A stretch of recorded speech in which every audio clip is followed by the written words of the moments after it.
acclamations auprès de notre Papa. Gloire à Jésus. On va passer par un moment d'adoration. Je vais demander à la sono de nous mettre un chant d'adoration afin que nous puissions rentrer dans ce moment d'édification dans l'adoration. Amen. Tu vas commencer à élever la voix sans attendre la musique, glorifier le Seigneur pour ces moments, car il va nous édifier, car il va nous parler, car il va nous transformer, car ce matin, tu es venu pour l'écouter.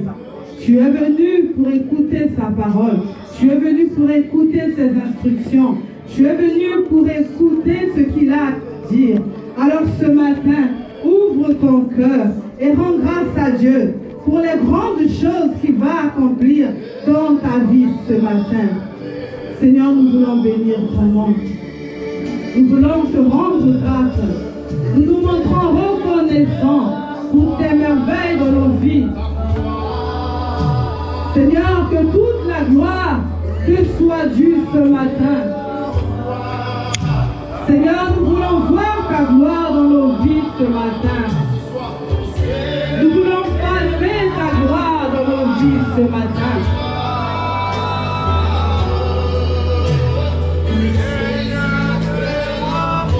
Qui est comme toi, le roi des rois? Tu es le Dieu qui dit un mot, la chose s'accomplit. Élève la voix, rends grâce à Dieu pour ses merveilles. Ce matin, nous allons voir sa gloire dans nos vies. Nous allons voir ses merveilles dans nos vies. Nous allons être édifiés. Nous allons être transformés. Seigneur, que la gloire te revienne. Que le règne soit à toi et à toi seul ce matin. Nous voulons que tu nous parles, Seigneur. Nous voulons que tu nous enseignes. Nous voulons que tu nous délivres. Nous voulons que tu nous transformes, Seigneur. Voilà pourquoi, Yahweh, reçois la gloire qui t'est due au plus haut des cieux.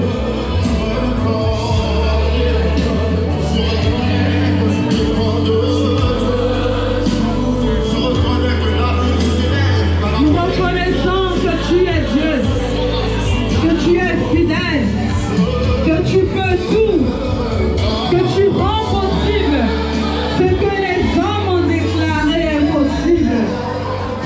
Il n'y a rien qui est au-dessus de toi. Tu peux tout, Yahweh.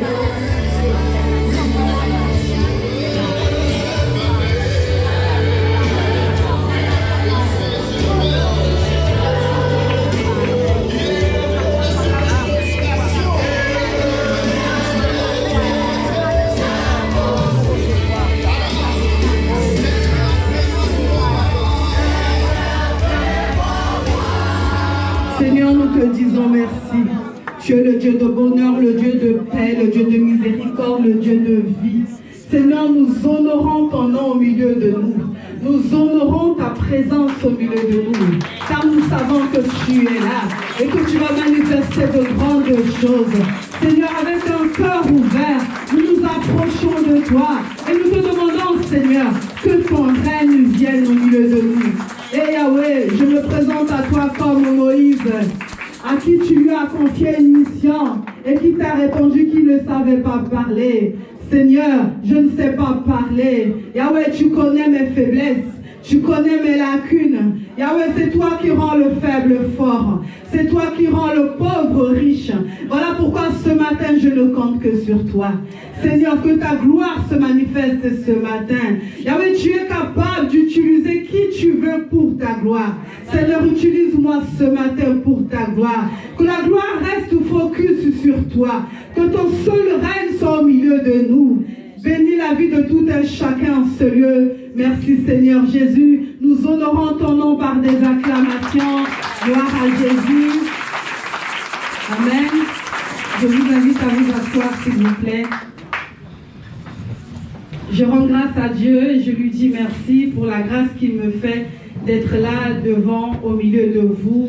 C'est une faveur qu'il me fait et une opportunité qui me permet de le servir pour sa gloire. Amen. Je remercie également nos parents, Pasteur Bill et Maman Eugénie, qui m'ont renouvelé leur confiance afin d'être là ce matin, d'exhorter la parole de Dieu. Et je bénis également ma famille, je bénis également mon mari, ma maison, qui me donne la force, qui me fortifie et qui fait en sorte que ce matin, j'ai la possibilité aussi d'être là dans la joie devant vous. Amen. Et je vous bénis, je vous salue, vous qui êtes là ce matin. Que Dieu vous bénisse, que Dieu vous bénisse, que Dieu vous visite, gloire à Jésus. Et je salue également nos frères et sœurs qui nous regardent à travers Internet. Que Dieu vous localise. Amen. Alors sans plus tarder, je vais vous parler du thème. Le thème de ce matin, c'est « Marchons dans la crainte de l'Éternel ». Amen. Est-ce que quelqu'un peut dire avec moi « Marchons dans la crainte de l'Éternel ». J'aimerais mieux vous entendre. Marchons dans la crainte de l'Éternel. Alors pourquoi marchons? Parce que nous sommes tous concernés. En tant qu'enfants de Dieu, en tant que chrétiens qui ont donné sa vie à Christ, nous sommes tous concernés par la crainte de Dieu. Amen. Alors je vais demander à Papa Delors de déjà préparer le passage principal, le texte principal, dans le livre de Psaume 34 au verset 12 à 22. Le Psaume 34, verset 12 à 22. Et Maman Annick, si elle peut lire le Proverbe 9, verset 10. Proverbe 9, verset 10. Et je vais demander à Maman Hortense de lire Philippiens 2, 13. Philippiens 2, 13. Amen. Philippiens 2, 13. Gloire à Jésus. Donc je reprends le psaume 34, 12 à 22. Papa dehors, t'inquiète, tu pourras lire un peu plus tard. Tu prépares juste le passage, tu liras après. Donc, psaume 34, verset 12 à 22. Maman Annick, Proverbe 9, 10. Maman Hortense, Philippiens 2, 13. Et Maman Annick également, Proverbe 2, verset 1 à 6. Amen. Alors, le thème de ce matin, comme je disais, nous sommes tous concernés. Aujourd'hui, comme nous savons que nous sommes au temps de la grâce, souvent on se dit que Dieu est bon, Dieu est fidèle, Dieu est miséricordieux, Dieu est gentil, Dieu fait de grandes choses dans nos vies. Alors, souvent on se laisse aller, on se dit, bon, c'est pas grave si je mens un petit peu, si je fais telle ou telle chose, en tous les cas, Dieu est bon. Mais la Bible dit qu'on ne se moque pas de Dieu. Amen. Ce qu'un homme aura sémé, il le moissonnera. Alors ce matin, j'aimerais éveiller vos esprits et vous dire que la crainte de Dieu est un élément principal pour avancer avec Dieu. La crainte de Dieu est le socle même de notre vie en tant qu'enfant de Dieu. Pour nous qui avons donné notre vie à Christ. Nos actions, les actions que toi et moi pouvons poser, ont une conséquence sur nos vies et même sur nos descendances. Amen. Amen. Ils ont une conséquence. Voilà pourquoi, quand nous avons notre marche devant le Seigneur, nous devons faire attention aux actes que nous posons, aux paroles que nous prononçons, car ces choses-là ont de l'impact dans nos vies. Amen. Amen. Est-ce que vous voulez être comme Ézéchias, qui lui était égoïste, qui lui, lorsque l'Éternel a envoyé son prophète Ésaïe, pour que ce prophète-là puisse lui dire que Dieu n'était pas content parce qu'il avait exhibé les richesses que l'Éternel des armées lui avait accordées, que lorsqu'il exhibait cela, le Seigneur n'était pas content et il a prononcé une parole, il a déclaré que sa descendance se retrouveront à les servir avec toute leur richesse le royaume de Babylone. Et lui, il était content, il dit, tant que dans ma vie je suis bien, c'était ok pour lui. Mais est-ce que toi et moi, parents, nous sommes ainsi? Où nous pensons également aux actes que nous posons à notre descendance, à l'impact que ça peut créer. Amen. Amen. Alors je vais demander à Papa Delors de lire le texte principal dans le psaume 34, verset 12 à 22. Amen. Alléluia. Amen. Nous lisons la parole de Dieu dans le livre des psaumes 34, verset 12 à 22. Venez, mes fils, Écoutez-moi, je vous enseignerai la crainte de l'Éternel. Quel homme qui aime la vie, qui désire la prolonger pour jouir du bonheur. Préserve ta langue du mal et tes lèvres des paroles trompeuses. Éloigne-toi du mal et fais le bien. Recherche et poursuis la paix. Les yeux de l'Éternel sont sur les justes, et ses oreilles sont attentives à leurs cris. L'Éternel tourne sa face contre les méchants, pour étrancher de la terre leurs souvenirs. Quand les justes crient, l'Éternel attend, et il les délivre de toute leur détresse. L'Éternel est près de ceux qui ont les cœurs brisés, et il sauve ceux qui ont l'esprit dans l'abattement. Les malins atteignent souvent les justes, mais l'Éternel en délivre toujours. Amen. Amen. Il garde tous ses os, aucun d'eux n'est brisé. 22. Les malheurs tuent les méchants, et les ennemis du juste sont châtiés. La parole du Seigneur. On acclame le roi des rois. Maman aimée, si tu veux préparer le proverbe 2, versets 1 à 6, on écoute Maman Annick pour le proverbe 9, 10. Amen.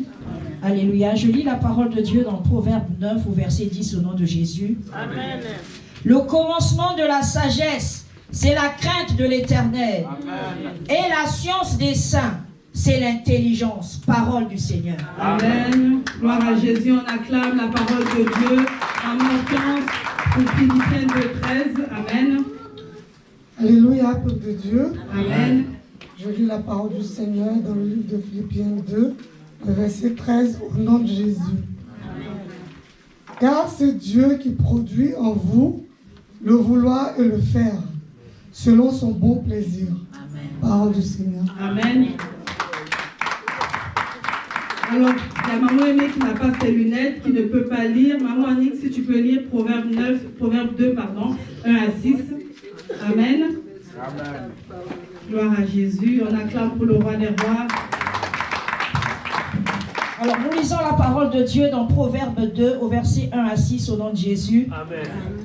Mon fils, si tu reçois mes paroles, et si tu gardes avec toi mes préceptes, et si tu rends ton oreille attentive à la sagesse, et si tu inclines ton cœur à l'intelligence, oui, si tu appelles la sagesse, et si tu élèves ta voix vers l'intelligence, si tu cherches comme l'argent, si tu la cherches comme l'argent, si tu la poursuis comme un trésor, alors tu comprendras la crainte de l'Éternel et tu trouveras la connaissance de Dieu.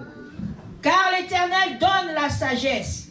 De sa bouche sortent la connaissance et l'intelligence, parole du Seigneur. Amen. On acclame la parole de Dieu. Gloire à Jésus. Alors la crainte, quand on parle de la crainte de Dieu, la crainte ce n'est pas la peur. Parce que la peur, c'est que tu appréhendes quelque chose, tu as une pensée où il y a quelque chose de spécifique qui te fait peur, donc tu appréhendes cette chose. Tu penses à cette chose et tu es angoissé. C'est là la peur. Mais la crainte de l'Éternel, selon la parole de Dieu, selon la Bible, la crainte de l'Éternel, c'est un profond respect envers Dieu. C'est une obéissance, c'est l'honneur. C'est lorsqu'on met Dieu en première place. C'est la prééminence de Dieu dans nos vies. Que Dieu passe d'abord en premier. C'est un peu, pour vous faire comprendre, par exemple, ton patron, tu as une certaine forme de respect vis-à-vis de lui. Il y a des choses que tu ne peux pas dire devant lui, voilà, par rapport à tes collègues. Donc, c'est à peu près pareil, mais plus parce qu'on parle de Dieu. Donc, c'est un profond respect, comme je vous disais. C'est que ce Dieu a la première place dans ta vie. C'est lui qui domine dans ta vie. Tu le rends honneur dans tout ce que tu fais. Alors, dis-moi, lorsque tu insultes ton frère et ta soeur, est-ce que tu honores Dieu? Je n'ai pas entendu. On n'honore pas Dieu lorsqu'on insulte son frère ou sa sœur. Alors que la crainte de l'Éternel, c'est ça. C'est lorsque tu donnes obéissance à Dieu. C'est lorsque tu le rends gloire. dans ce que tu fais. C'est pareil également avec la sanctification. Quand tu mènes une vie où tu es éloigné du péché. Amen. Amen. Alors, dans notre texte principal de Psaume 34, verset 12, à partir du verset 12, c'est David qui parle et il dit, quel est l'homme qui aime la vie? C'est-à-dire que si nous aimons la vie, si nous aimons manger, aller au restaurant, faire des voyages, profiter de la vie, ne manquer de rien, la Bible dit, le secret c'est de craindre Dieu. Amen. Parce que lorsque tu crains l'Éternel, il te donne ce que tu veux. Car la Bible dit, fais de l'Éternel tes délices.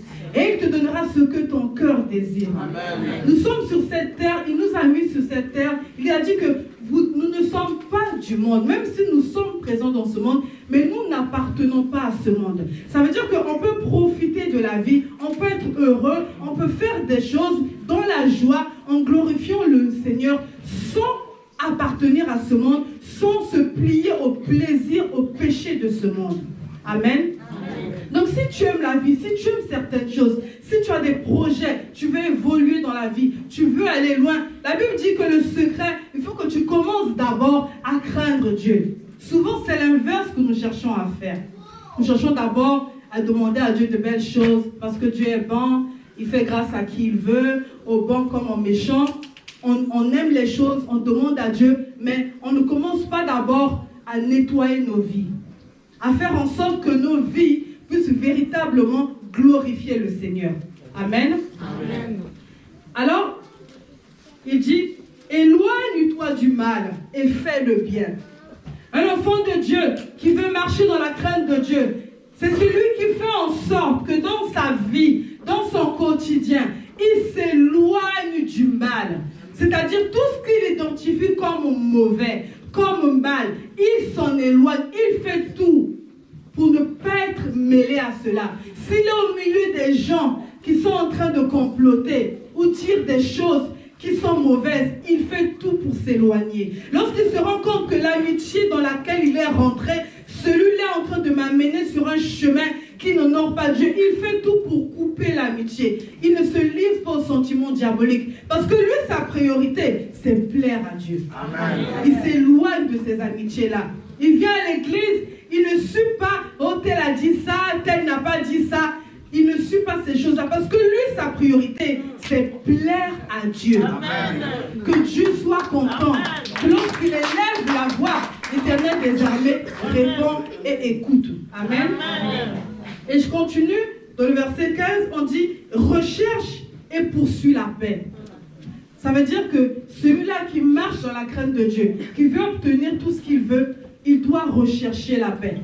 Il doit tout faire pour être en paix avec les gens. C'est-à-dire que très souvent, la paix ne peut pas dépendre de toi. La paix, c'est que l'autre t'a peut-être offensé, t'a peut-être fait du mal, te crée des troubles. Mais Dieu dit, même dans cette position-là, où tu es juste, où tu n'as rien fait, tu dois tout faire pour chercher la paix avec cette personne. Tu ne dois pas attendre. Vous savez, il y a des gens qui ne viendront jamais te demander pardon, même s'ils ont tort. Donc si toi tu attends que cette personne vienne vers toi pour s'excuser, pour te demander pardon, tu perds ton temps.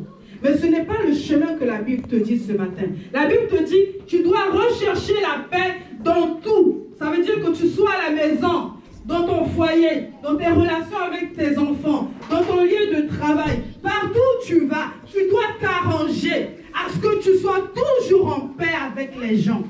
Tu dois faire tout ton nécessaire, à moins que les autres ne veulent pas. Mais toi, tu as la responsabilité, en tant qu'enfant de Dieu, de rechercher la paix avec tout le monde. Tu ne dois pas être un sujet de trouble. Si tu es un sujet de trouble, tu devrais une occasion de chute. Et là, tu vas rendre compte à Dieu. Amen. Amen.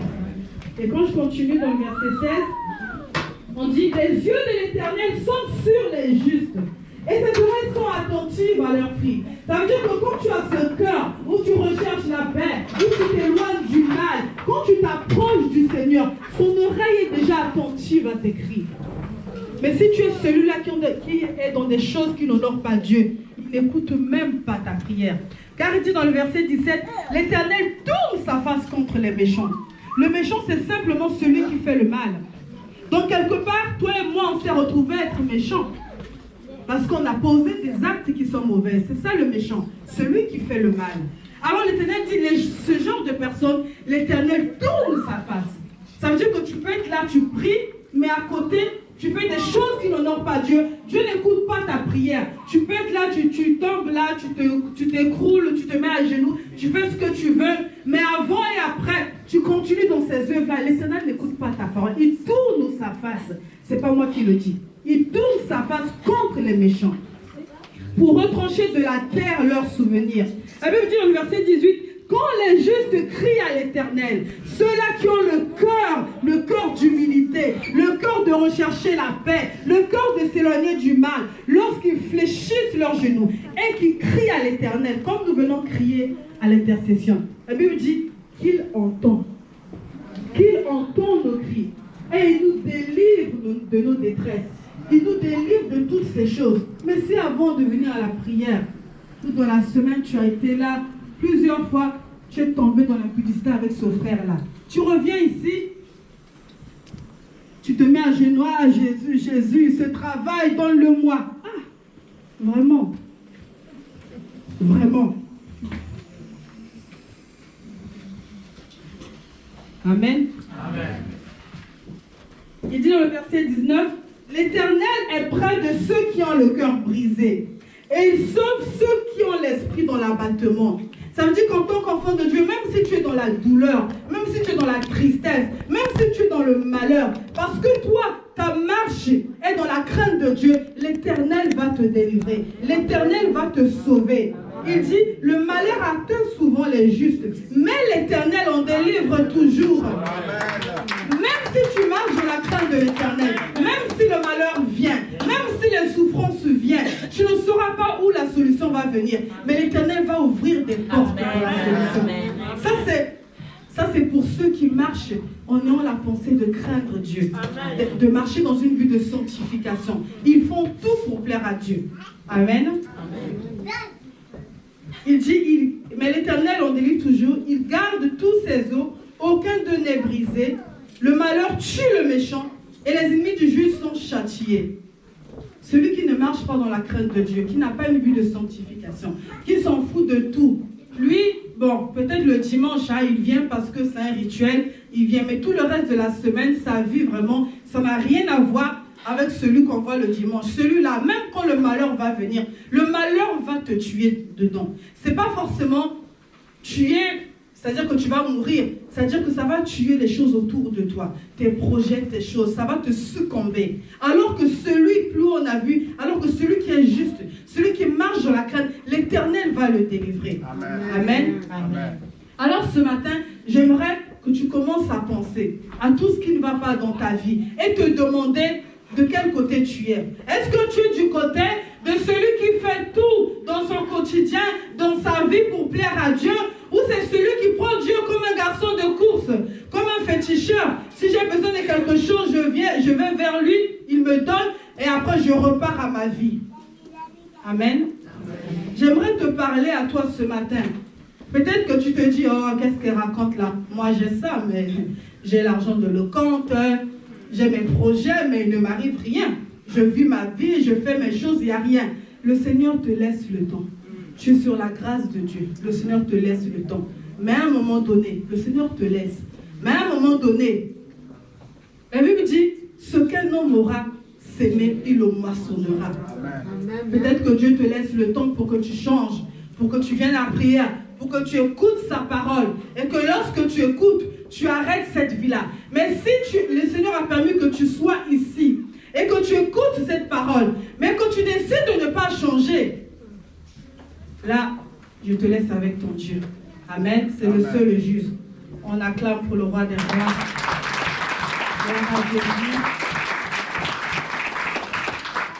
Alors, on a lu que dans le Proverbe 9, verset 10, ainsi que dans le Proverbe 2, 1 à 6, que la crainte de Dieu, c'est le commencement de la sagesse. Amen. Le livre de Proverbes, c'est Salomon qui l'a écrit. Et vous connaissez tous l'histoire de Salomon, qui lui, à un moment donné, il a demandé simplement la sagesse à Dieu parce qu'il avait reçu une mission pour régner. Et il voulait juste la sagesse. Et Dieu lui a donné au centuple. Et étant rempli de sagesse, il a écrit ce livre. Et donc, il parle de la sagesse, de l'intelligence, de la connaissance. Amen. Donc, comme je disais, la crainte de l'Éternel, c'est le commencement de la sagesse. Ça veut dire que lorsque dans ta vie, tu commences à t'éloigner du mal, tu commences à t'intéresser à la parole de Dieu, tu commences à t'intéresser aux Écritures, tu commences à t'intéresser à écouter la parole de Dieu, la sagesse va entrer. La sagesse va venir parce que la sagesse, c'est Dieu qui la donne. Et comment il la donne? C'est quand tu te rapproches de lui, quand tu prends un temps de méditation, quand tu prends un temps où tu écoutes la parole de Dieu. Pas un temps comme je vois quelqu'un qui dort, alors qu'on est justement en train de parler de la parole de Dieu. Si tu es à côté d'elle, tu la secoues pour la gloire de Dieu. Amen. Où tu prends le temps pour lire la parole de Dieu, pour écouter la parole de Dieu. C'est à ce moment-là que la sagesse va entrer. Et quand la sagesse va entrer, quand la sagesse sera là, dans les actions que tu vas poser, tu seras sage. Et c'est comme ça que la crainte va s'établir. Tu sauras comment marcher avec les autres. Tu auras la sagesse de savoir comment vivre avec les autres.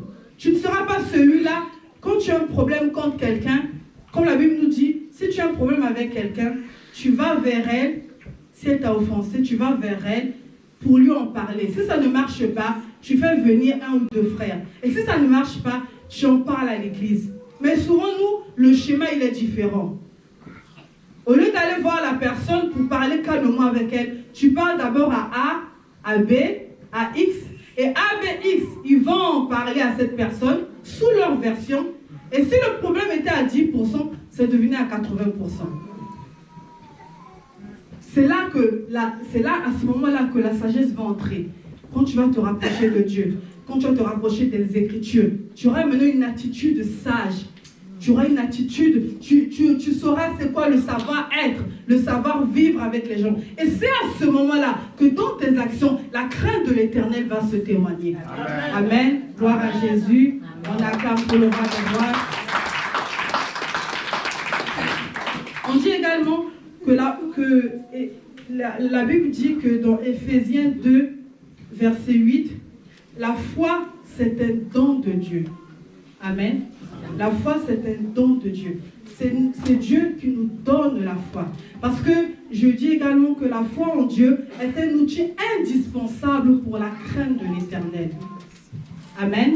Amen. La foi en Dieu, c'est un outil, je répète, indispensable pour la crainte de l'Éternel. La Bible dit dans Éphésiens 2, verset 8, que c'est Dieu qui nous donne la foi. Amen. Alors on pourrait se dire, bon, comme c'est Dieu qui nous donne la foi, si je n'ai pas la foi, c'est Dieu qui n'a pas donné. Hein. Mais non, en fait.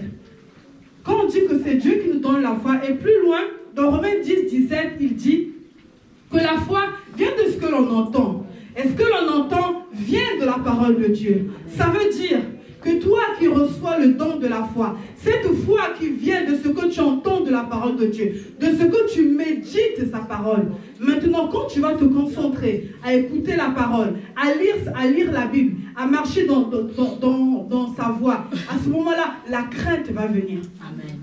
Parce que si tu as foi en Dieu, si Dieu te dit, ma fille, tu vas te marier, il n'est pas bon que l'homme soit seul. Tu vas te marier. Tu ne vas pas être là à céder à n'importe qui. Amen. En tant que femme, tu ne vas pas livrer ton corps à quiconque. Amen. Parce que, bon, tu veux tellement ce mariage. Mais tu auras la foi dans ton corps en te disant que oui, Dieu a dit qu'il va me donner ce mariage, je vais l'avoir. Donc, je me tiens calme. Amen. Et justement, parce que tu te tiens calme, parce que tu as foi que Dieu va agir. Et c'est là qu'est la crainte de l'Éternel. Parce que tu refuses de tomber dans l'impudicité, tu refuses de tomber dans des choses qui ne glorifient pas Dieu. Et en ne faisant pas ces choses-là, tu crains l'Éternel. Amen. On acclame pour le roi des rois. Gloire à Jésus. Alors ce matin, je te demande, où en es-tu avec ta foi envers Dieu? Où en es-tu avec ta foi envers Dieu? Parce qu'on a vu, lorsque tu as la foi dans ton cœur, lorsque tu as une foi véritable envers Dieu, il y a des choses même que tu ne fais plus. Parce que tu sais que Dieu va faire de grandes choses dans ta vie. Parce que tu sais que Dieu va te visiter. Tu es dans la patience, tu es dans le calme. Tu es là, tu attends le titre de séjour, tu fais tout. Mais tu refuses de céder à tout ce qu'on te propose, des chemins de sortie pour avoir le titre de séjour, des chemins qui n'honorent pas Dieu. Pourquoi tu refuses ces choses-là? Parce que dans ton cœur, tu crois que Dieu va te visiter, que Dieu va te donner ce titre. Alors c'est la foi qui est dans ton cœur qui produit tes actions de la crainte de l'Éternel. Alors pose-toi la question, est-ce que j'ai véritablement la foi envers Dieu? Comment est-ce que je vois Dieu? Amen. Amen. On acclame pour le roi des rois. Gloire à Jésus. Pour vous parler un peu de mon témoignage, lorsque j'étais sur le point de finir mes études, j'étais sur le point de valider mon master 1 et j'avais toujours un souhait, je voulais me marier jeune. Mais sauf que autour de moi, pendant une période, il y avait plusieurs personnes qui venaient vers moi. Au début, j'ai été flattée, plusieurs hommes, qui venaient vers moi. Au début, j'ai été flattée, mais en fait, c'était simplement cette mauvaise semence-là qui avait à moi, qui avait au-delà de moi, comme je vous ai déjà dit plusieurs fois, par rapport à la semence de la prostituée que l'Éternel m'avait révélée. Et donc, ces gens-là venaient vers moi. Et à un moment donné, je me retrouvais à répondre à des rendez-vous. Et un jour, j'en ai eu marre. Je me suis dit, mais attends, mais ce n'est pas vraiment ce que je voulais. Je ne suis pas en train d'aller dans le chemin que je veux. Alors, je suis allée voir mon pasteur. À ce moment-là, à cette année-là, j'étais à Limoges. Il y avait une église évangélique. Et donc, je suis allée voir mon pasteur. Je lui ai tout raconté. Je lui ai tout dit. Ce jour-là, il a prié pour moi. Il a dit beaucoup de choses. Il m'a fait passer à la délivrance. Et ça s'est arrêté là. Et quelques mois après, c'est mon mari qui s'est présenté. Amen. C'est pour vous dire qu'à un moment donné, si tu sens que tu as envie de marcher dans la crainte de Dieu, tu as envie de laisser des choses, accepte de te faire aider. Dans le monde, on voit, dans les entreprises, il y a des pôles de formation. Quand tu évolues à un moment donné, on fait la formation pour que tu sois encore plus compétent. Il y a des psychiatres, il y a des coachs aujourd'hui, il y a des psychologues. Tout ce panel-là pour aider. Et nous, nous avons en ce lieu notre papa, notre coach spirituel, Amen, qui est là pour nous accompagner. Si tu sens que tu as envie d'arrêter ça, tu as envie d'arrêter ce péché-là, que tu n'arrives pas, tu fais tout. Je parle vraiment à ceux qui veulent abandonner, ceux qui veulent laisser, tu n'y arrives pas. Accepte de te faire aider. Pourquoi tu as honte? Tu crois que nous tous ici, là, il n'y a pas de pécheurs? Tu as honte de quoi? Vas-y, va voir papa, tu en parles, et il va te faire entrer dans une série de prières. Et demain, c'est toi qui viendras ici pour témoigner pour la gloire de Dieu. Amen. On accorde le gloire à Jésus. Alors, je dis également que, avant de passer au troisième point, je voulais dire, vous savez, la crainte de Dieu également, c'est d'arrêter le jugement. Amen. Comme je disais, nous sommes tous des pécheurs. Souvent, quand on entend que telle personne autour de nous a fait quelque chose, nous sommes tous focus sur cette personne. C'est comme dans la Bible, cette femme qui avait été surprise en adultère, tout le monde voulait la lapider. Mais Jésus dit que celui qui n'a aucun péché le fasse.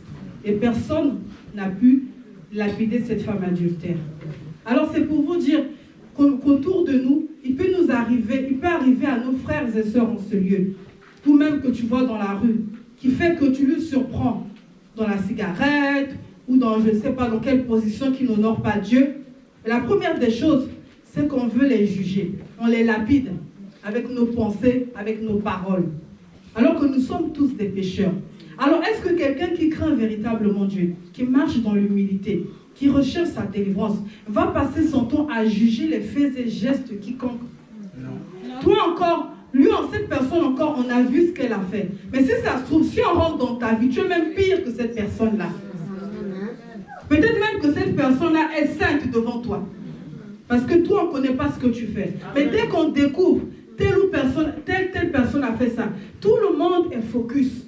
Alors qu'on oublie que nous sommes tous des pécheurs et qu'on ne doit pas juger les autres. Alors un chrétien qui veut marcher dans la crainte de Dieu, qu'il arrête le jugement. Amen. Même si tu vois ton frère, ta soeur est venue à l'église, elle s'est mal habillée, tu l'as vue, je ne sais pas, dans la rue, dans des lieux qui ne glorifient pas Dieu, ne la juge pas. Tu ne sais pas quand est-ce que Dieu va la visiter. Occupe-toi d'abord de toi-même. Tu as des choses à régler. Tu as des choses à régler dans ta vie. Alors qu'on arrête de regarder les gens de haut. À se dire, ah, celui-là fait ci. Même nous qui sommes là, tu me vois demain dans une position, tu dis, celle qui modère là, celle qui exhorte là, passe ton chemin, maman. Nous tous, on cherche la délivrance. On n'est pas arrivés. On n'est pas arrivés. Donc arrêtons de juger les autres. Nous ne sommes que des hommes. Nous tous, on veut marcher. On veut évoluer petit à petit avec Dieu. On veut progresser avec Dieu dans la crainte de l'Éternel. Donc si tu me vois dans quelque chose qui n'honore pas Dieu, passe ton chemin. Amen. Rentre en toi-même d'abord. Cherche d'abord ce qui ne va pas dans ta vie. Avant d'être focus sur ce que je fais. Amen. On acclame pour le roi des rois. Allez, pour passer au troisième point, je dis que la crainte de l'Éternel te fait de toi, ami de Dieu. Amen. Amen. Dans le psaume 25, 14, il est écrit « L'amitié de l'Éternel est pour ceux qui le craignent. » Ça veut dire que lorsque tu crains Dieu, lorsque tu rentres véritablement dans la crainte de Dieu, à ce moment-là, Dieu commence à te faire certaines confidences dont tout le monde n'a pas accès. Tu deviens encore plus privilégié. Dieu se révèle à toi. Dieu te dit des choses que les autres n'ont pas accès. Pourquoi? Parce que tu es injuste, tu es son enfant, tu es sa fille, tu es son fils, et qui marche dans une vie de sanctification, qui cherche à changer, qui cherche à être transformé. Amen. Amen. Gloire à Jésus. Amen. On acclame pour le roi des rois. Est-ce qu'on peut balancer les mains pour la gloire de Dieu? Amen. Amen. Alors, il y a quelque chose que j'aimerais relever, dont j'ai déjà parlé plus haut. Lorsque tu commences véritablement à t'intéresser à Dieu, à t'intéresser à ses Écritures, à t'intéresser à la Bible, le Seigneur va te révéler la connaissance de sa parole. Il va se révéler à toi en te disant qui il est véritablement. Quelle est l'alliance qu'il a avec toi? Vous savez, il y a des gens qui lisent la Bible un peu partout, hein, c'est un livre. Hein. Donc il y a plein de gens, même qui ne sont pas chrétiens, le lisent. Eux, ils ont simplement la connaissance, ils connaissent l'histoire des enfants d'Israël, ils connaissent les miracles. Mais en fait, ils n'ont pas la révélation qui est cachée derrière ces Écritures. Mais toi, en tant qu'enfant de Dieu, lorsque tu prends ta Bible et que tu ouvres ces Écritures et que tu prends cette habitude, le Seigneur commence à te révéler les choses qui sont cachées. Il commence à te faire comprendre la Bible par rapport à ta vie, par rapport à ton entourage. Il y a des choses que tu n'obtiendras jamais si tu ne lis pas la Bible. Même si tu pries, même si tu fais tout, il y a des choses, il y a des grâces dans lesquelles on n'entrera pas dedans si on ne lit pas la Bible, si on ne passe pas le temps à chercher à travers les Écritures qui est véritablement Dieu, son amour pour nous, à comprendre véritablement le péché. C'est quoi le péché? Ces choses-là, c'est aussi dans les Écritures. Des fois, c'est ce qu'on rejette, on néglige. On se dit, bon, je viens, je prie la semaine, j'écoute la parole de Dieu. C'est vrai, toutes ces choses-là sont bonnes, c'est très bien aussi. Mais il y a également la lecture de la parole de Dieu. Ça va nous ouvrir les yeux. Ça va nous apporter la connaissance. Ça va développer notre intelligence. Et comme je disais également, ça va nous donner la sagesse. Et vous voyez bien que c'est un point important, c'est un point clé pour notre crainte envers Dieu. Parce qu'il y a des choses que tu vas commencer à comprendre de toi-même. Tu n'auras même pas besoin que le pasteur vienne prendre le micro, à crier, parler pour qu'on écoute. Non, il y a des choses que tu vas comprendre, dont tu auras accès, que tu vas laisser de toi-même, juste en lisant les Écritures. Amen. Amen. On acclame pour le roi des rois. Gloire à Jésus. Alors, il y a également le point 4 où je dis, s'abandonner véritablement à Dieu t'aide à rentrer dans la crainte de l'Éternel. Car la Bible dit, dans Matthieu 11, 28, « Venez à moi, vous tous qui êtes fatigués et chargés, je vous donnerai du repos. » Comme je disais précédemment, à un moment donné, tu es fatigué, tu reproduis le même schéma. Chaque année, tu es toujours dans la même chose qui ne glorifie pas Dieu. Tu veux arrêter ces choses-là. Tu veux t'éloigner du mal. Tu veux arrêter d'avoir un cœur dur. Tu fais tout pour ne pas avoir de cœur dur, pour ne pas être dans la rancune, dans l'amertume. Toutes ces choses-là, tu as envie d'arrêter ça. Tu as envie de plaire à Dieu. Tu te dis ce matin, abandonne-toi seulement.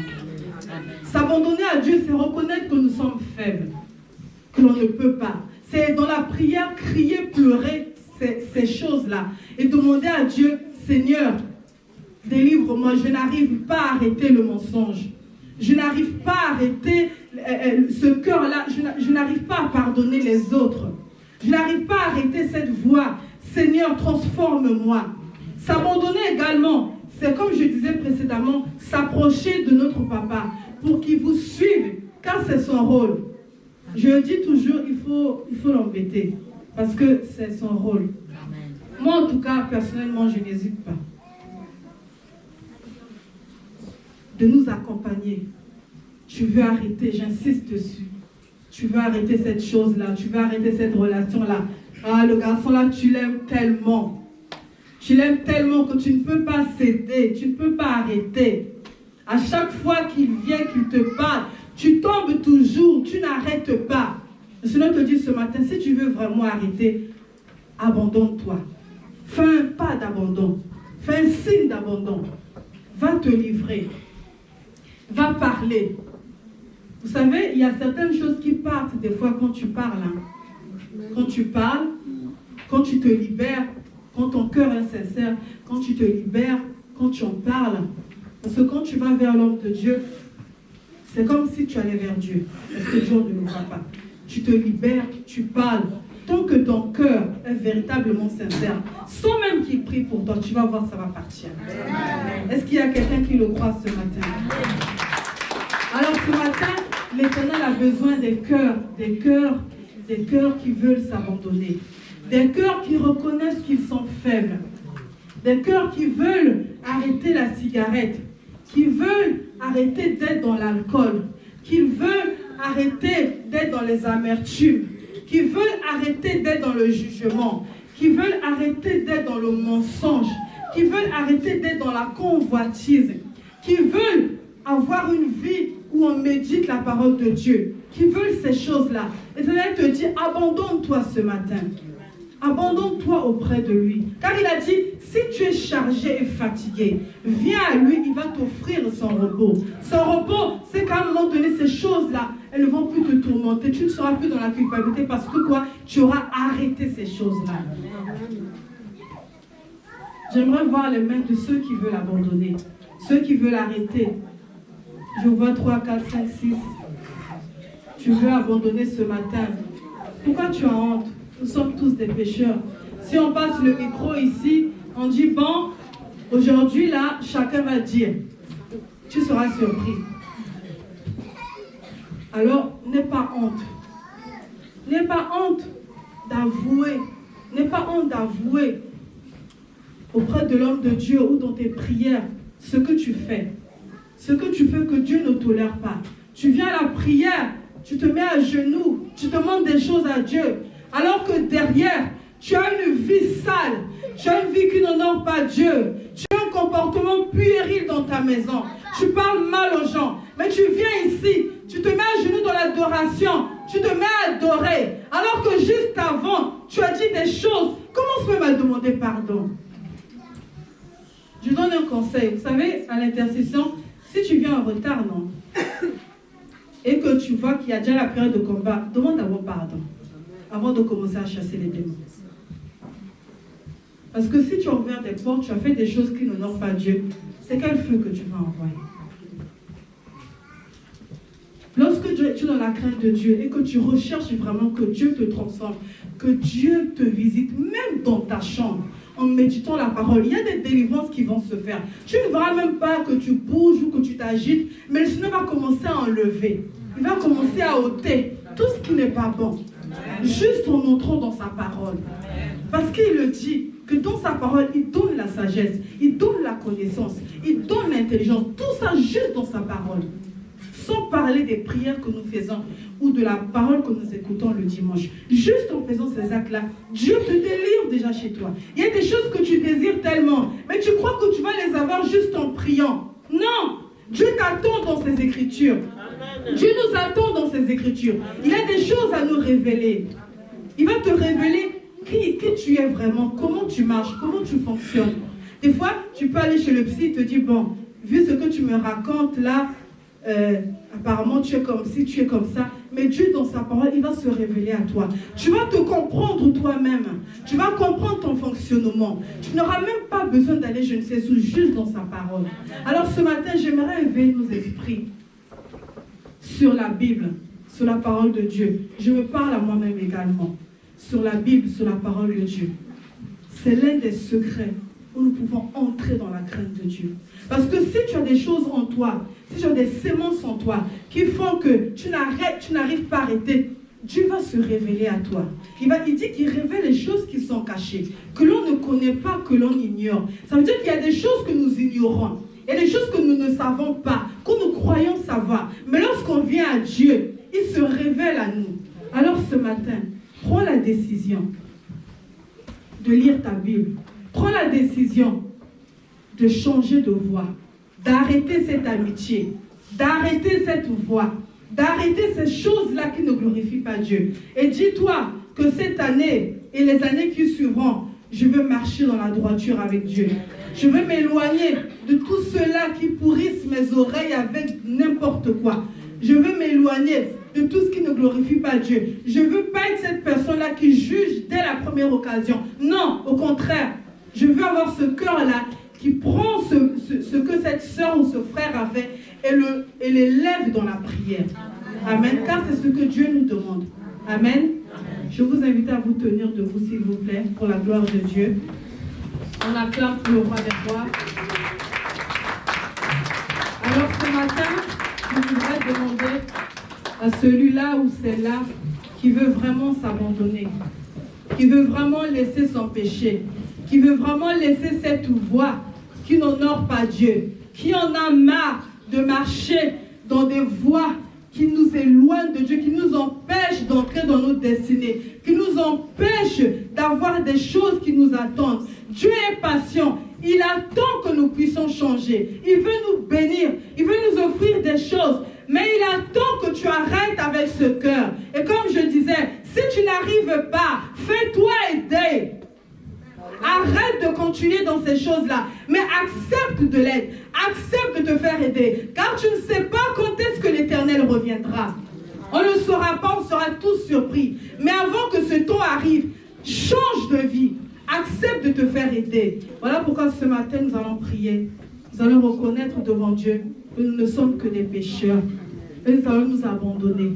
Prions au nom de Jésus. Seigneur, nous nous abandonnons à toi ce matin. Nous reconnaissons que nous ne sommes que des pécheurs. Nous voulons arrêter, Seigneur, la voie de l'iniquité. Nous voulons arrêter le mensonge. Nous voulons arrêter les jugements. Nous voulons arrêter les paroles, Seigneur, qui nous éloignent de toi. Nous voulons arrêter, Seigneur, la publicité. Nous voulons arrêter le cœur dur, le cœur méchant, Seigneur. Nous voulons arrêter ces choses-là. Seigneur, nous reconnaissons que nous sommes faibles, Yahweh. Nous sommes faibles, Seigneur. Nous nous abandonnons à toi. Transforme-nous.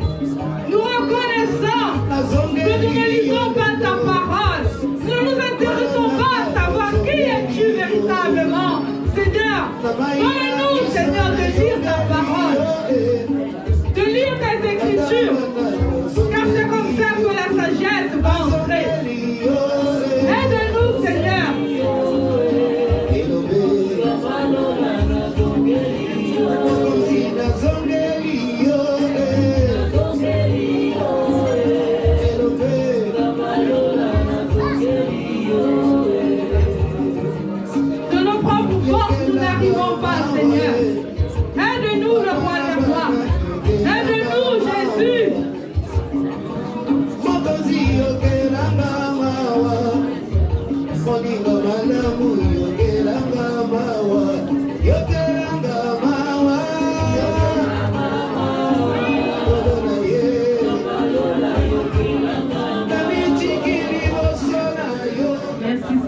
Jésus-Christ. Gloire à Jésus. Je vous invite à vous asseoir, s'il vous plaît. Je n'avais pas prévu cela. Normalement, je serais déjà descendue. Mais le Seigneur me met à cœur de vous partager un témoignage et surtout mes luttes en ce moment. Dans ma famille, il y a quelque chose qui est très très présent, c'est la colère. C'est-à-dire que même moi en grandissant, que ce soit mes proches, ma mère, il y a vraiment la colère qui se manifeste. Et quand ça se manifeste, même dans les paroles, même dans les actions, on ne s'occupe plus. C'est-à-dire que tu parles, tu agis vraiment, tu ne regardes même plus ça et tu ne subis que les conséquences à la fin. Et lorsque moi je me suis mariée, la colère a dit, bon, maintenant que tu es mariée, je vais apparaître. Et de mon côté, j'étais trop, comment je peux dire? Je ne peux pas dire que j'étais parce que c'est quelque chose sur lequel je travaille encore. Mais je sens que ça a quand même diminué. Et mon mari me l'a dit également que ça a diminué. Mais lorsqu'on s'est mariés, je pouvais me fâcher. Je parle. Lui, il est là, il est calme, il ne dit rien. Et après, je sais que j'ai mal fait, hein, mais je n'ai même pas aussi l'humilité d'aller vers lui. C'est lui qui venait vers moi pour essayer de réparer, de parler. Et à un moment donné, je commençais à avoir honte. Parce que le même schéma se reproduisait, je faisais toujours la même chose et j'ai commencé à pleurer dessus dans la prière. Pleurer, m'abandonner à Dieu, demander à Dieu de changer. Et au fur et à mesure, j'ai commencé à voir qu'il a commencé à avoir du changement. Qu'il a commencé à avoir du changement petit à petit. C'est pour vous dire que si on s'abandonne vraiment à Jésus avec un cœur sincère, il est impossible de ne pas changer. Amen. Amen. Que Dieu bénisse sa parole. Commence à acclamer le nom de Jésus. Acclame le roi des rois.